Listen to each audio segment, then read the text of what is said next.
கோவில் திருவிழாவில் flux board வைக்கும் பொழுது மின்கம்பி உரசியதில் மின்சாரம் தாக்கி 10ஆம் வகுப்பு மாணவன் உயிரிழப்பு, ஒருவர் மருத்துவமனையில் சிகிச்சை. திருவாரூர் மாவட்டம் கூத்தாநல்லூர் அருகே கொட்டகச்சேரி பகுதியைச் சேர்ந்த ராமதாஸ் அன்புச்செல்வி தம்பதியரின் வசித்து வருகின்றனர். இவர்கள் இருவரும் விவசாய கூலி வேலை பார்த்து வருகின்றனர். இவர்களுக்கு மதன்ராஜ் வயது 15 என்ற மகன் உள்ளார். இவர் மன்னார்குடியில் உள்ள அரசு உதவி பெறும் மேல்நிலைப் பள்ளியில் 10ஆம் வகுப்பு படித்து வருகிறார். இந்த நிலையில் அப்பகுதியில் மாரியம்மன் கோவில் உள்ளது.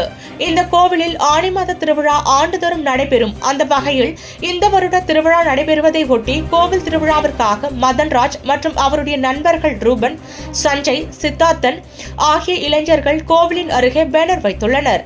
அப்பொழுது அந்த பேனர் மேலே சென்ற மின்கம்பி உரசியதில் 4 பேர் மீதும் மின்சாரம் தாக்கியதில் 4 பேரின் மீது மின்சாரம் தாக்கி தூக்கி வீசப்பட்டனர். உடன் அக்கம் பக்கத்தினர் மீட்டு 108 ஆம்புலன்ஸ் மூலம் மன்னார்குடி அரசு மருத்துவமனைக்கு 4 பேரையும் அழைத்து சென்றுள்ளனர். அங்கு பரிசோதித்த மருத்துவர்கள் மதன்ராஜ் ஏற்கனவே இறந்துள்ளதாக தெரிவித்தனர். மேலும் ரூபன் என்கின்ற நபர் மன்னார்குடி அரசு மருத்துவமனையில் சிகிச்சை பெற்று வருகிறார். மற்ற இருவரும் சிறிய காயத்துடன் மருத்துவமனையில் சிகிச்சை பெற்று வீடு திரும்பியுள்ளனர். இந்த சம்பவம் குறித்து கூத்தாநல்லூர் போலீசார் வழக்கு பதிவு செய்து விசாரணை நடத்தி வருகின்றனர்.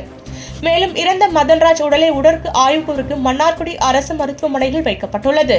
கோவில் திருவிழாவில் பேனர் வைக்கும் பொழுது மின்சாரம் தாக்கி 10ஆம் வகுப்பு மாணவர் உயிரிழந்த சம்பவம் அப்பகுதியில் பெரும் சோகத்தை ஏற்படுத்தியுள்ளது.